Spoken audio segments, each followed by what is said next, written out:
Good afternoon, good evening, good day, wherever you are today. This is an opportunity for you to get an experience of a cat man. You think he would have an album, a discography, the amount back to the 90s, man, and he has continued on. Albee, Cheddar, we want to say what's up, Beantown representative. What's going on, brother? Thank you for being a part of what we got going on today. You guys really are doing some really Love to good be a work part of over your show. there. Thank you for inviting me. And one of the things that we want to start with is your start. You know what I mean? We could go back to let's go back to Franklin Park, man. Let's talk about some of the things that you Yeah, have. Washington Park. Washington Park. That's Washington what you're Park, talking sorry, about. Washington Park. They call it Malcolm X Park today, though. It's known as Malcolm X Park.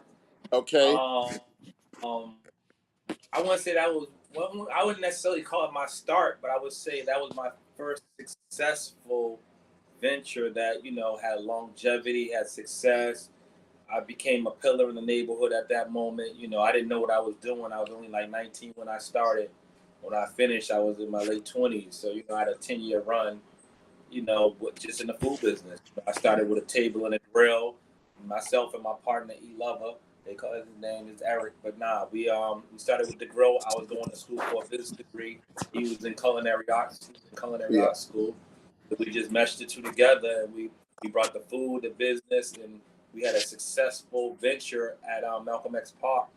And as the years went on, we turned that, food stand and grill into an actual mobile food truck by the late 90s. And this is before the crave of food trucks that they're swimming in now. You are Oh, already yeah, in this that. way before that, because there was back then the restrictions were like they treated food truck like ice cream trucks. So you had to keep moving. You wasn't supposed to stop for long periods of time.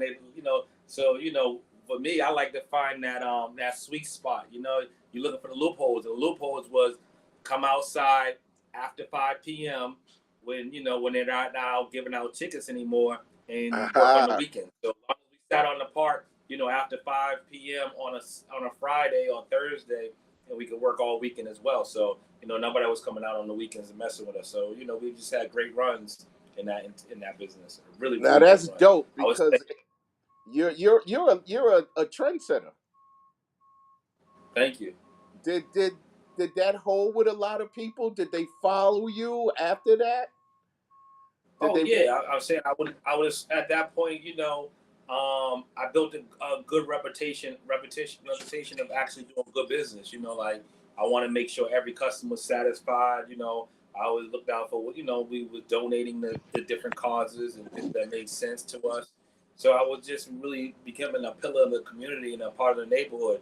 It wasn't just about being an entrepreneur. It was actually about like teaching other young folks how to come up to under me and work and show them the ropes, giving back to certain organizations, and making sure that everyone that bought food from us was actually happy, and they enjoyed the food. And if they didn't, we were going to fix that problem right then and there if they had any issue. So just learn how to be a serious pillar in the neighborhood when it came to being a businessman.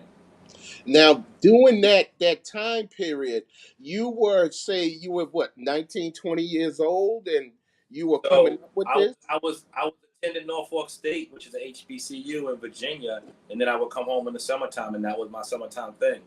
So I remember one year I get back to Norfolk, and I remember I just left. I went before I left. I said, "Yo, pops, hold this for me." It was like a safe. But he didn't have the. I don't think he had. I don't think it might have been a combination safe. I can't remember what key, but he didn't have access to it. And when I got to Virginia, my car got hit maybe 3 weeks to a month of being out there back in school. And I was like, Mm. yo, pops, I'm about to buy a new car. I was like, I need you to go in that safe I gave you. And, he went in there, he couldn't believe. He was like, damn, this is the type of money y'all doing at the park. Like, wow. So, you know what I mean? He gave me a couple of dollars out of that. I remember at that time, I think I bought a Honda Accord station wagon. It was Okay. white. That was like the vibe at that moment. If you ever want a picture, I would love to show you some pictures of that car. It was like probably one of my first favorite cars. You had a Okay. car that, Okay. this car was done up. So, I was just at that age. I want to That's what's say by up. that time, I was probably in my young 20s, maybe about, 24, 23, 24 by that time. So, and this is kind of off the subject, but how would you rate your HBCU experience going down there to Norfolk, VA, and experiencing Priceless. that? Priceless. I wouldn't change it for anything. Priceless. Like some of my best friends are from that time, and I deal with them. I got three good friends that I went to school with, and we're friends to this day. One's from Harlem, one's actually from Boston, and one's from DC. And two of them they live in Atlanta right now, and one lives in DC. And I've lived in DC. I live in Atlanta to this day still. I Hmm. reside there. I co-reside in Boston as well, but you know, like those friends are priceless. So you meet people who are going in the same direction that you can bond with, and it's just priceless, man. It's priceless. So school is about relationships, like Yeah. anything else. Like we all don't get the same education when it's said and done. You go to Ivy League, of course, you got a little bit of it looks better on the resume, but at the end of the day, it's relationships that you're building, that people going in the same path that you're going in, that y'all can build with over the years. And that's what's up, man. That's super dope that that happened the way that it did. I went to HBCU, the first historically black college that granted degrees. And one of the things that we wanted, we pride ourselves is the graduation of leaders and building relationships and stuff like that. So that's something I concur with you on. Dope. That's super dope.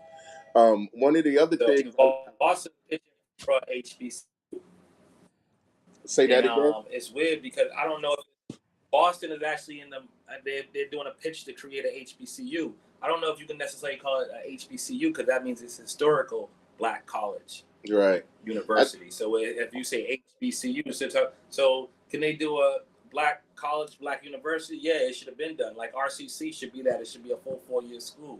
yeah. It should have dorms. It should have that full experience. So hopefully, Yeah. and it's only right that it's in Roxbury. Like we should be Right. claiming Roxbury more than what we are, and that gives us more access to Roxbury. So hopefully, if they do push forward what it is based in Roxbury, and hopefully it is RCC, and hopefully Northeastern puts up all these dorms, all these high rises in Roxbury, whether they want to call it the South End or Huntington Ave, but that's Roxbury. They started in the YMCA gym in Roxbury, so Yeah. why can't RCC do the same thing for us? So hopefully we get there and it works out, and that next generation can have a chance to have that experience without even going too far.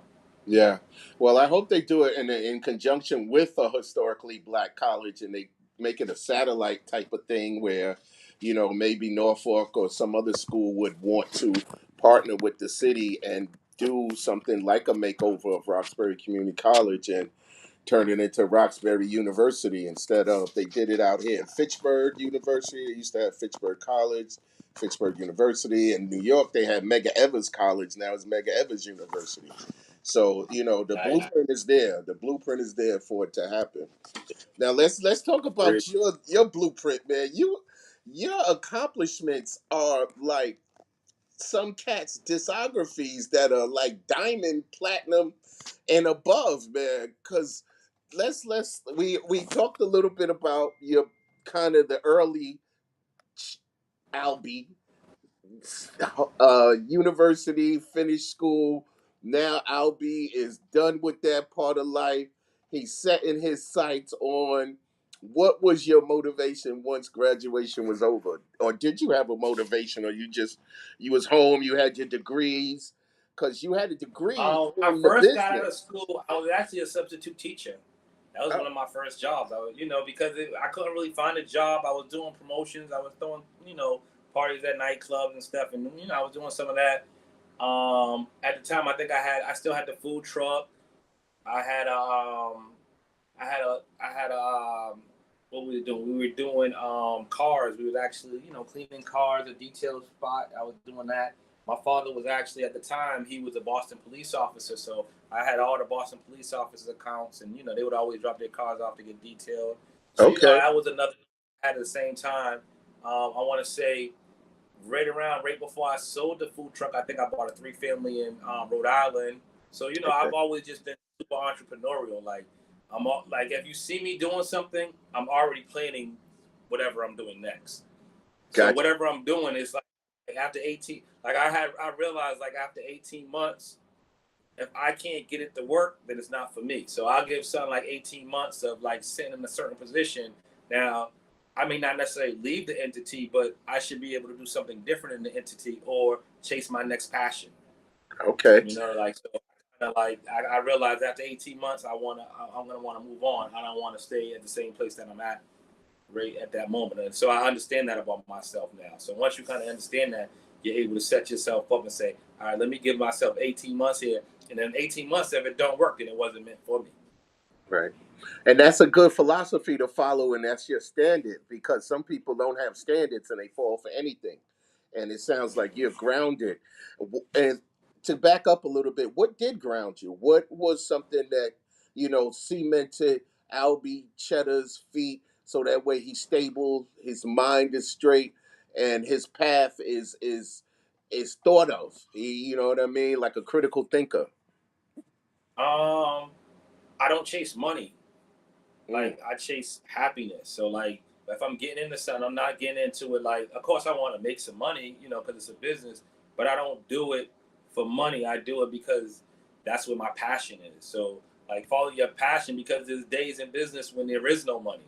right. And some businesses may take longer than that 18 months, but maybe you hit your head over here and you say, "Oh shoot, this is what we should have been doing right," and you kind of have to restructure it. But at that same time, like I always try to keep at least 3 to 5 streams of revenue. So even Okay. though I'm working on something, and as time went on, I learned to deal with partners because you can't do anything by yourself. So you just want to Right. find people that you can work with, and you all both have the same passion about whatever the project is that you're working on. So I would call myself more like I'm an entrepreneur, but I'm more of a project manager as well. So my project manager experience is probably just as strong. To be a strong entrepreneur, you got to know how to take something from the ground level and know what pieces to put in it to make it work. I would say as a young adult, as a young kid, my father taught I was play chess at a very young age. So Mm, I would just kind of like I think more of us should play chess because it's so much about chess. Like you can't sacrifice you got to protect the king at all times. Or the game's over. So how do you protect your king and keep on moving? How do you turn a pawn into a book, a rook, a bishop, a queen, whatever you want to turn that pawn into? So that's like the investing in people and mm. seeing potential in another person. Because being a true entrepreneur is really investing in people. Like you can't do it by yourself, so you got to learn how to like invest in people. So you see someone who has potential, that it's worth the investment because y'all are both gonna win. That's what's up. That's a statement as like you could drop the mic on that because the opportunities that people can gather from just critically thinking and putting themselves in position of movement, the way you are describing the chessboard, may position them to be better off in life. And you have a life path Mm-hmm. journey based off of the beginnings of a chess game. And now that you're moving these pieces through the pawns and rooks and everything, have you encountered any of the partnerships that had to dissolve quick? That partners that you had to dissolve quick from, not specifically, but generally speaking, was there any of those type of things that you did Uh, get partners, but it may not have worked out with them it as a happens. partner? It happens. It happens. And it happened actually early on in my career, and it happened with a family member. So Mm, early on in my career, before I even had that, I would say I had the food truck, but I didn't have the house in Rhode Island. I bought a house with a family member, and it just ended up going the wrong way. You yeah. know, and that's when I realized, like, all right, like what happened was a family member built the team. So I realized, like, you know what? Um, because the more you do that, the more you become a better decision maker of the people who you want to actually be in business with. I Okay. would say, um, so what I tell what is weird because I tell my sons, I say, choosing a woman is like choosing a business partner. That same thought process, like you want loyalty, you want trust, you want someone who's going to be honest because we're all going to make mistakes and we Right. all may do something that makes someone else unhappy. Right. May not be intentional, but someone may be mad at you because of something. But can you be honest and be pure? And that's what you look for, like honesty and pure. Like we're going to make mistakes, but are you honest? Or but if someone's like can be sneaky, conniving, stealing, or those things, those are characteristics you don't want. So you're more or less judging people on work ethic and their characteristics, and is this something they like doing? So when you find that, that's when you kind of found the right people that you want to be in business with. Okay, that's what's up. So Now, character, your degree is in business management, yes. and One of my first degree, yes, yeah, with a and minor you in entrepreneurship. Yep. right. And now it's going to talk about the offering of an entrepreneurial class at Norfolk, and during those years, what was that experience like compared to what you may? Because right now you can teach a class, an entrepreneurial class. If you had the chance, what would you add to that class that you know today? Ooh. You know what? When I was in school, I didn't have a computer, so you got to Mm, think that was so like. If I needed to do something on the computer, I went to a library and I got on the computer. So it was like I graduated in the '90s, so it's a different world today. So one thing I would say is like I have to keep learning because what I was taught back then doesn't even like we're not creating business plans anymore. We're creating pitch decks to get right. funding or to get. It's not a business plan that gets you funding. It's a pitch deck. So like things change with time. Um, I would say technology is like your best friend. Like really being able to use the technology as it changes and it comes like right now we're in the AI world. So Yeah. how strong are your AI skills and how do you use those in business to become a stronger entity? So I wouldn't necessarily say like what I would teach. I would teach whatever is next in order to Yeah. like understand how to use that in business. But then like what I would just say the people skills are important. If you're becoming an entrepreneur of knowing like how to invest in people. Because if you try to do it by yourself, you're just working. Yeah. Like you just created just a job. Like you know what I mean? Do you want a job or do you want to create an entity that you can either sell or you could even make sure you make some money quarterly, yearly, or something. There's some type of kickback, Yeah. and what I find most with us is I would say our number one problem with us in business that I would not I guess I would probably focus on is what do you want out this business? What's your goals?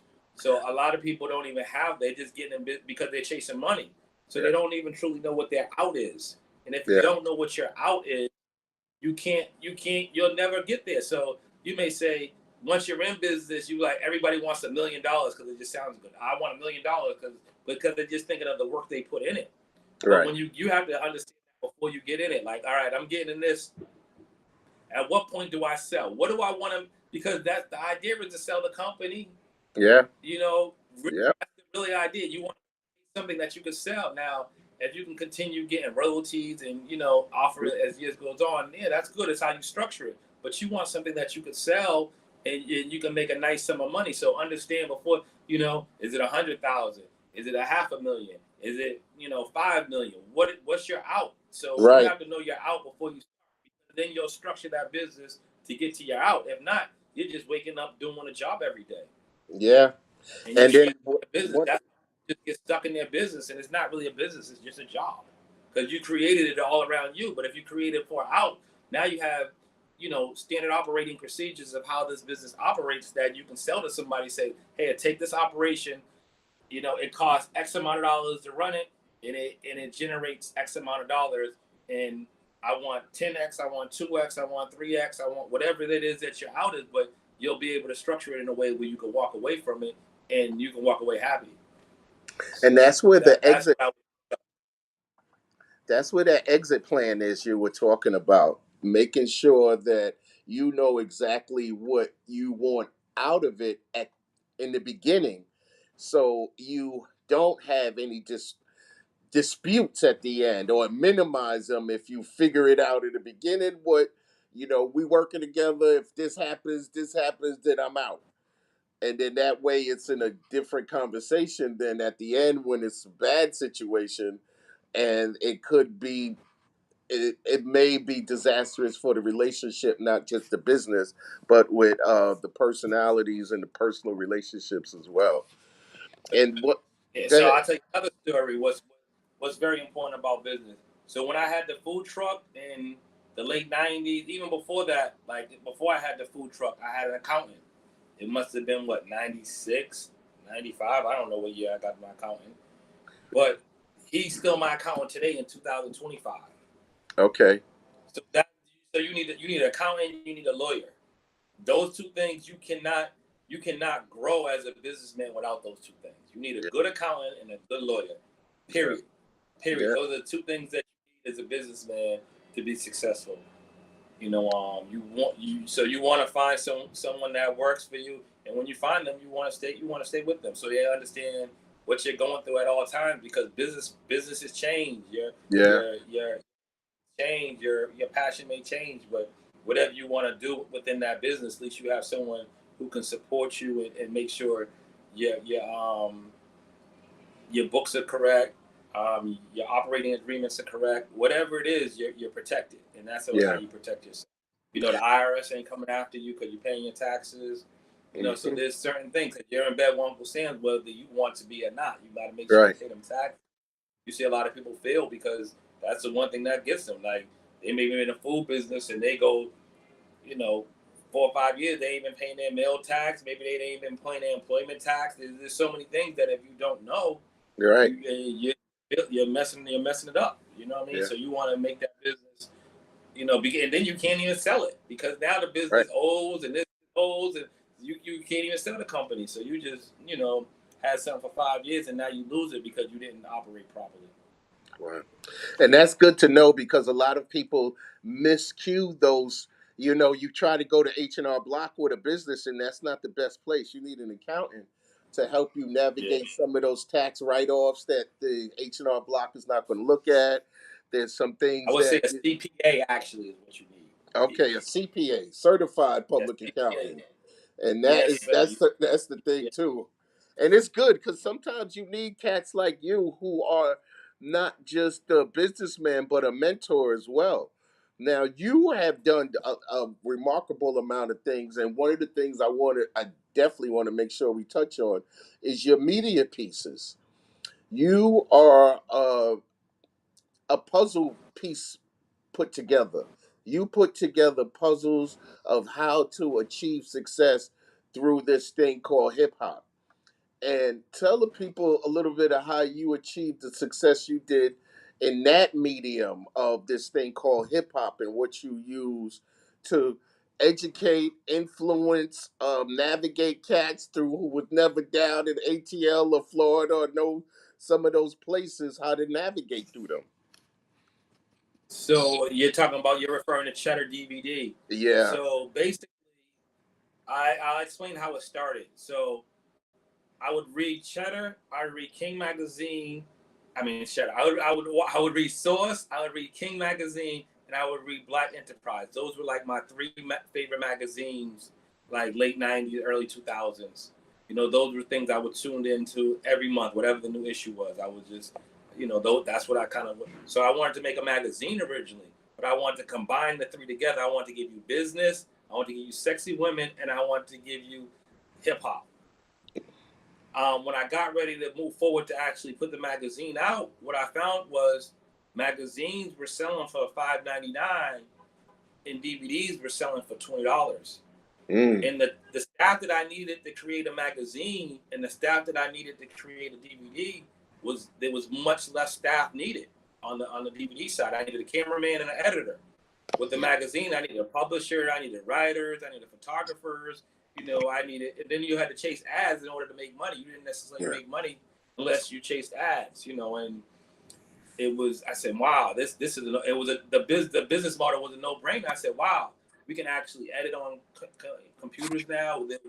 The game was changing. So, I found the editor, shouts out to Linwood, um, really good friend of mine to this day. I would say, when it comes to me being media, he's the godfather of that. You know what I mean? Okay. Without Linwood, I wouldn't be where I am. He's the one who said, no, this is how you hold the camera. I actually had a cameraman as well at the beginning. Okay.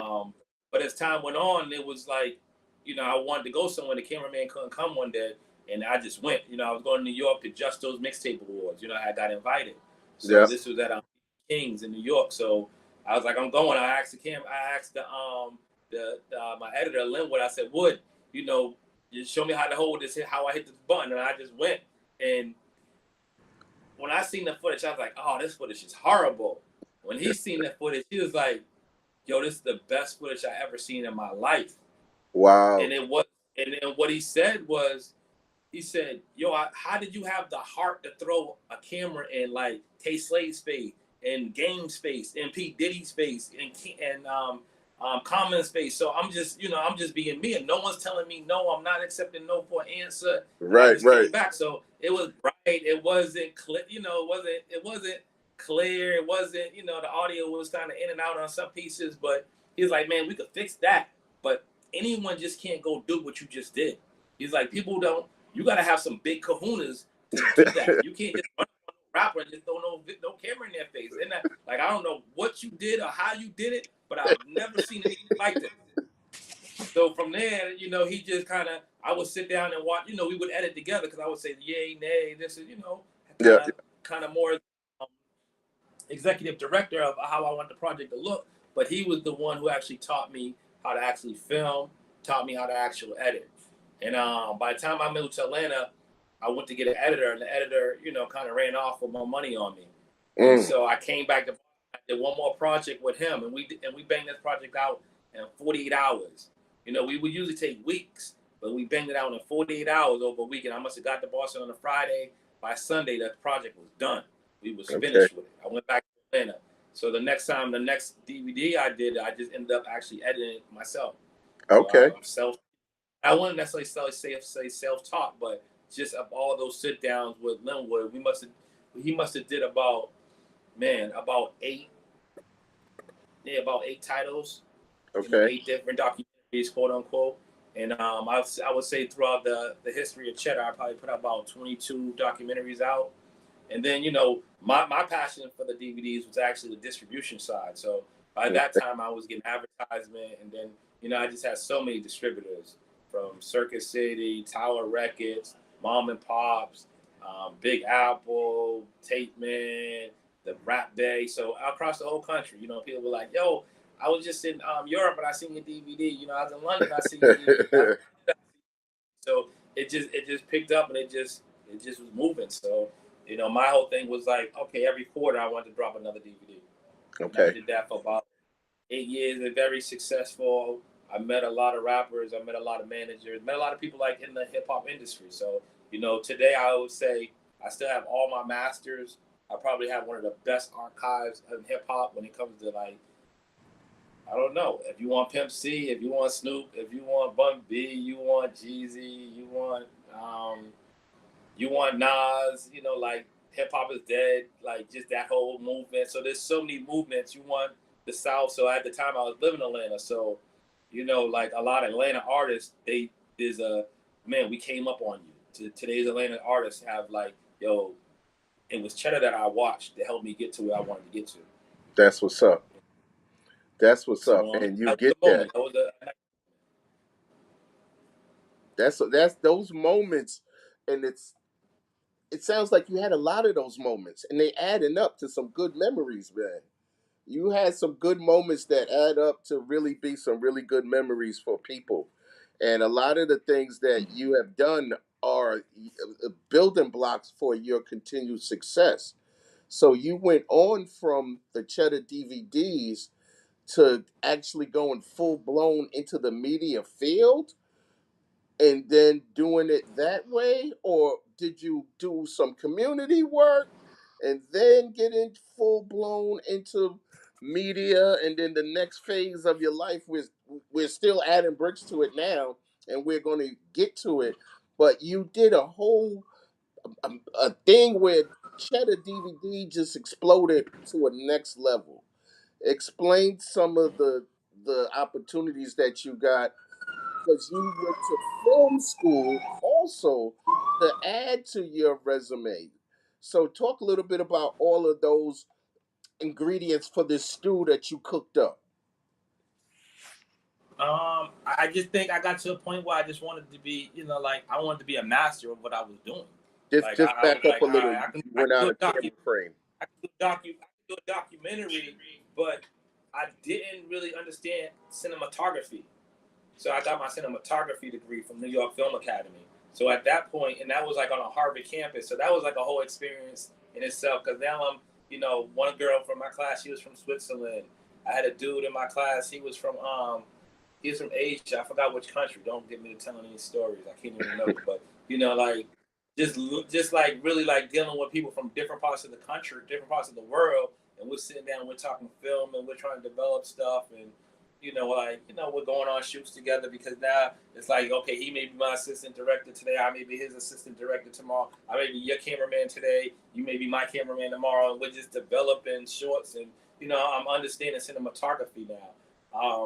At the same time, I had took a job at a nonprofit, and that was Boston Workers Alliance. I had lost my wife in 2014, so that Yeah, was just like sorry a to change. hear that. So Yeah.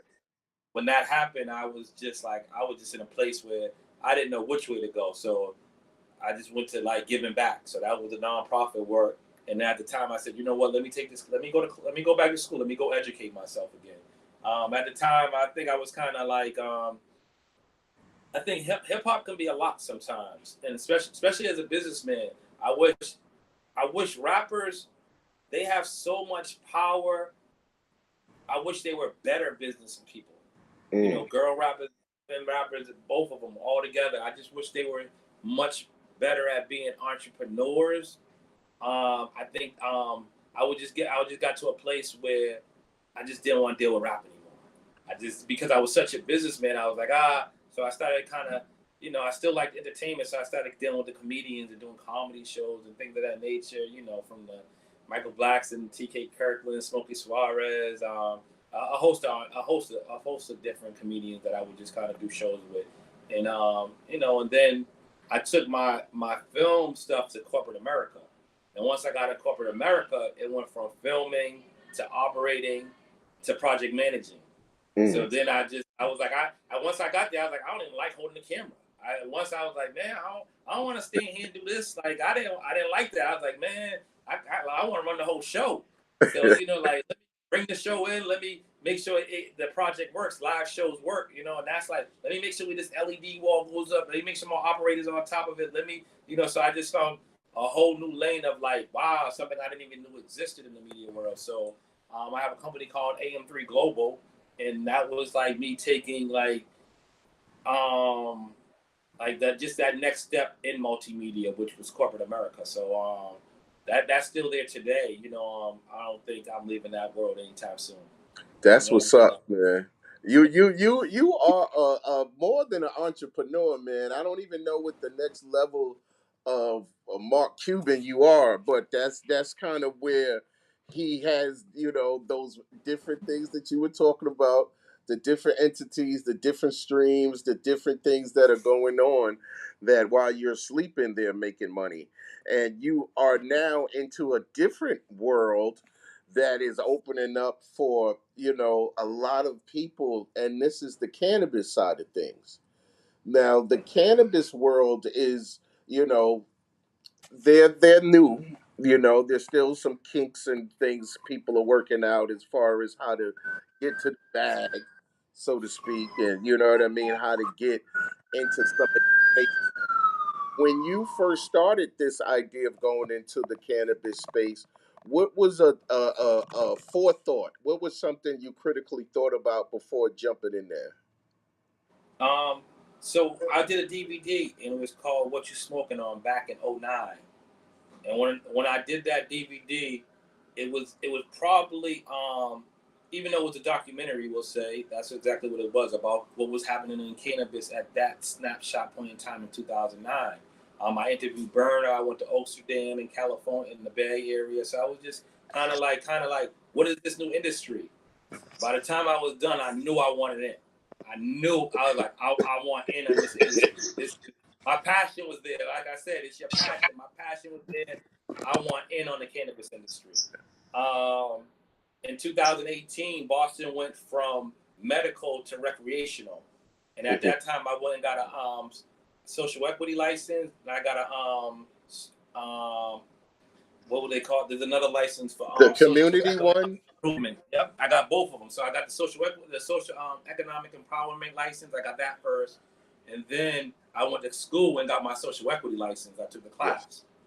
I was in the first class that ever went in Massachusetts for social equity license. I was part of that first class because, like I said, I wanted in. So what did I do? I Airbnb'd my house in Atlanta for about 5 years and just stayed put in Boston until it worked. So I stayed in the AV and worked my AV stuff and just stayed like doing everything I could do to get my foot in the game. Originally, I was shooting after a cultivation. One thing I realized is I really didn't like retail. I really like B2B business. That's something I've learned early on with the food. Like, retail is cool, but B2B, you can get a bigger check. Someone can write you a check for 100,000, 200,000, $500,000. B2C, which is business to customer, you're only going to make whatever revenues you make for the day. So it's really hard to get a big check. So once I got a DVD business, I was like, damn, you're going to pay me this right now?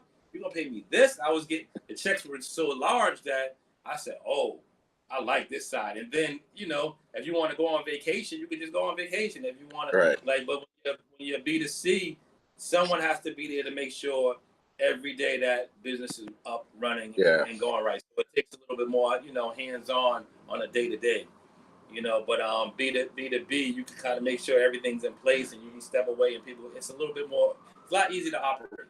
Okay. So that's what I found out. So, I found out I went to build a cultivation. I raised the money and it was out in the middle of Massachusetts, and it was during COVID. And the folks that I had went in business with, the folks that I was leasing the property from, they actually had another person that they had already leased it to. So I'm at the community meeting, and they're like, "Yo, how are we gonna get you a license here? Someone else already got a lease on that building."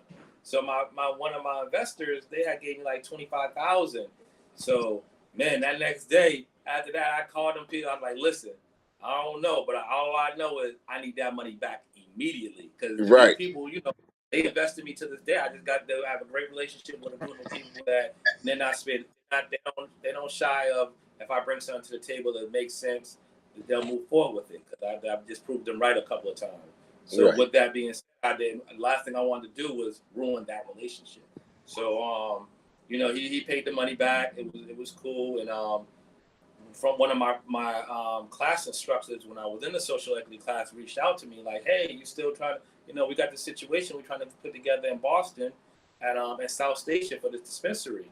And I was like, okay. I was actually in the middle of an AV job. I was doing some LED walls actually. Okay. So I walked up call, I just told my crew to, do what y'all keep doing. I talked on the phone for like an hour and a half. I remember coming back and I just had this smile on my face like, wow, opportunity. But that must have been in 02 that conversation happened, maybe 02, 03. Yeah, September 2002 was that conversation.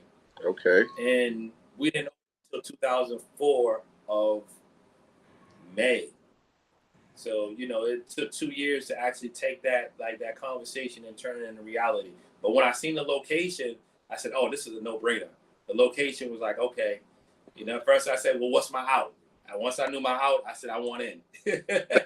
But that's dope that you even think like that, man. That is that's the corporate structure that is needed for our community early in years, early in grades, early. So, because like your mind was there in your 20s, you know what I mean? And parallel to some of your other friends and homies or whatever that was in your life, how many of them paralleled you on this trip? How many of them have may not have reached the same level of success that you have had, but had parallel movements and journeys that went forward, to the degree that yours has? Do you have homeboys like that have similar paths? Maybe not in the trades, but in just in general, relationships that they in their sector. I have a few friends that I've come across over the years that we have. They're very entrepreneurial. I'd say a young man He's from Trinidad. He grew up in New York, and then he moved to Atlanta early on. He was a little younger than me, but it's funny because he wouldn't even know. But I watched him as a young man go from like selling weed to selling houses to running restaurants and having a few restaurants. So his name is Cash. He was a Okay. good buddy of mine. So I love the way. If I could think of anyone who I could say I watched grow and turn into being like an excellent entrepreneur. The Cash would probably be my first person. But like when you move like this, you're kind of like, you're the one you pointing the play. So you like, all right, this is what we doing over here, and like every friend ain't for every play. Right. You know what I mean? But there are some things that you can put together and say, oh, this one works for you, or this one works for you, or this, you know what I mean? Because Yeah. of it, like it has to be a passion there. If they don't have like, and then friends may be on something else at that time. You know what I mean? So you can't like, it's about timing. Right. And what makes sense. Like your friends are gonna be your friends, regardless of what you do or regardless of what I do. So my friends are my friends, my buddies, my good buddies are my good buddies. I think it's about supporting each other in whatever they do and them supporting me with what I do. So they don't necessarily have to be a part of what I'm doing, but like, do I support them and do they support me? And I think that's the best you can do. Sometimes your business may need something from their business or whatever they're doing. So there's ways to support each other, and when we're not necessarily in the same entity together, but we are able to still get some type of money together.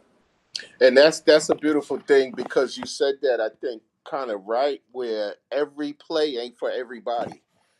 This So opportunity might not be for you right now, but that don't mean my, that. my biggest plays though have been in the multimedia space. Like the multimedia space, I've man, I just see myself put so many people in place to be successful in that, like in the corporate side. Yeah. Once I got down, I touched down, I saw what it was. I said, "Oh man, this is sweet. There's a lot of opportunity here. You know what I mean? Let me show y'all what you know." And I had one friend. He was rebellious, and he was already he's already running around with the camera. He was already editing. Hmm. He'd actually worked with me years ago. We've done a lot of projects, and he was rebellious for like 4 or 5 years. And then one day he came. He was like, "Man, nah, I'd rather just keep doing what I'm doing." Then he came back, and then I would say he, he's a few years in now. But then he was like, "Man, I was stupid. Thank you." Basically, how did I not jump off the? So basically, anything I got that was media related, like filming jobs or anything, editing that was not corporate, I would just give to him because I was like, they can't afford me anymore, and Right. they're from the neighborhood. I don't want to necessarily charge them what I know I'm worth, but I don't even have the time to do it. But so here, you take this work. So he was happy with that and helped me with his other side job that he had too. He's entrepreneurial as well. So he had another job with his truck that he was doing. So I was like, all right. He finally turned around, and today he's all the way 100% on board. A lot of it too is educating yourself. He don't went back and got more certificates so he can operate bigger gear. He can he's seasoned now. He's very seasoned. So I'm proud of him too. So I would say there's a lot of people that I'm proud of in actuality. I have Yeah. another friend. He kind of took the long way, but today he runs a nonprofit that's very successful. So like and all I could do was support him. I'm not necessarily part of his nonprofit, but I'm just supportive of his nonprofit. So like it's really support. That's not what I was on at that time. When I was on the nonprofit, he was just kind of figuring his new job situation out.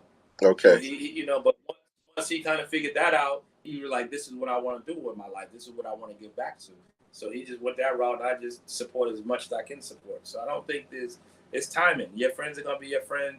The best you can do is support them, and vice versa. And that's ironic that you use the word long way because that is significant in your sphere. Yes. You want to touch base on long way before we kind of wrap up Okay. or whatever, and So because yeah, long way. yeah. That started in between that phase of like when I was like, all right, am I gonna go back out and be a businessman again? And it was funny because like I said, I had lost my wife. I was just kind of didn't know which way I was going. and a buddy of mine's, we just started talking and was like, yo, let's do this Fonto, and some pieces not lined up, and we came a long way, and what we were actually doing it was we were doing them in the basement of a building that my mother owned where I had a studio. Everything caught on fire. I lost all my media Oh equipment. man. Lost my whole. I had a podcast called The Man Cave at the time. That thing got soaking because of all the water just fell on it, and I lost Oh everything we man. had for a long way. So I would Dang. say that might have happened in like May or June, actually in June of 2018. January 2019, somebody reached out to me, and we both had put like 15 grand in. We spent like 30,000 to start the company. So, but at that time, we had lost everything. So we just like, I was like, man, I ain't got time to think about that. I was just being in corporate America, doing this AV stuff. I had just started doing that work. So I was like, man, this is what I'm gonna be on. Like, I don't really don't know. I'm learning something new. I like this space. Right. And in 2000, that was in 2000, what, 15, 16, and 2018. Yeah, 2018 after the fire, I just kept on doing that. And then 19, one of the vendors' store friends called me like, yo, what's up? I need some long ways. So he spent $400. We took his $400, and we just started with his $400. I'm like, I ain't putting no more money into this. I swear, we took his $400, and in 2000, that was 2019. In 2020, that was when COVID hit. In 20, we did 350,000. So I was like, damn. So that was impressive. Yeah. So and then that I that think was so. 2020. 2021, we're still moving and grooving. 22, I get that phone call, and I'm in cannabis school too now at the side. So it's AV, cannabis, Airbnb in the home in Atlanta. So it's still multiple streams, multiple things. And Yeah. I'm just like, yo, you got to handle this. I can't. You oversee it. So one thing I said, I invest in people. So like the people who invest in me, and I say I got some folks. Like I'm in business with some Indian people. I'm in business with some Haitian folks. I'm in business with some Black folks. I'm in business with some Jewish people. So I have entities with all different types of people throughout the world. So I don't. It's not like, it's just got to be my friend. No, it just has to make sense. It has to be, you know what I mean. It has to be some form of trust and some form of passion. That's what's up, man. And it sounds like you got your detective game on point, where you are analyzing who you get in the business with, where you may not have the issues, that some people develop because you on the front end are making these critical thinking decisions on who to align yourself with, as well as where they're going and where you're going, and how parallel this road on this journey is, which is super dope. And It's a marriage though. Like you and your wife are gonna disagree, but that don't mean the marriage is over. right, You know what I mean? So like I said, it's like choosing a woman when you choose your business partner. Though y'all are in bed together, so you just have to learn how to disagree and still have a mutual respect, and vice versa. right. And if you have that, you can grow as a business person. If you don't, you're gonna just continue to fail, or you're gonna just be trying to do something on yourself, and the goal to success is gonna be much harder and much longer. Yeah.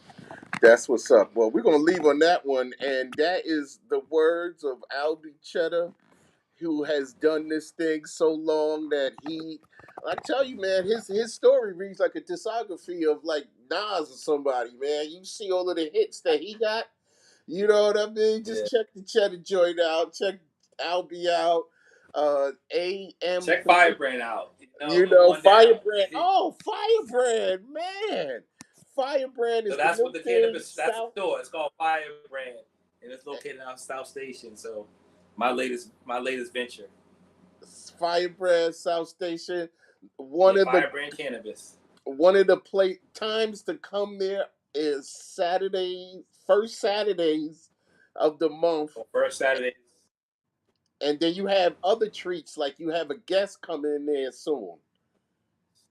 So yeah, we had Capadonna last week. Next week we got TK Kirkland. He'll be here Tuesday. What's that? That's the July 22nd. 22nd Tuesday. Yep, he'll be here July 22nd that Tuesday for in store. Log on to the Instagram. It's Boston Firebrand, and just check us out, man. Stay in tune. Stay in touch. Go to the website. You know, you can become a member. You get, exclusive bundles in our email blasts and text blasts that, I can't necessarily put online, but I can share them to you if, you become a member. So, check it out, man. It's probably one of the premier shops in Boston at this time, and that's the goal. That's what's up, man. Thank you, Albie, for taking the time out today. I know you got a lot going on, and Thank you for having me. I nah, appreciate man. you. I mean, Thank you. I like the idea of the the relationship that I put in my head of a discography of you, man, because you got hits, man. You got status that cats don't even they can't even fathom some of the things that if you put it on paper and show it to other cats, they'll look at that and be like, nah. Be like, yeah. And he's a regular But it's cat that you can talk to in the you supermarket. have to be humble because if you get it, it's that being humble. Like I said, the prima donna will take you out of so many opportunities because you're acting like a prima donna. If you humble yourself and just, be a plain Joe, the squares always win. The square, the cool guy, the squares win. Be Yeah, a square, be corny, be humble, and you will win. You're yeah, trying to be live and trying to be extra, you're gonna lose. Be a yeah. square, I'm telling you, you'll win. That's what we're gonna leave on, being square. Yo, thank you, Albie, Yes, sir. again, man. I appreciate it, man. You have a great rest of your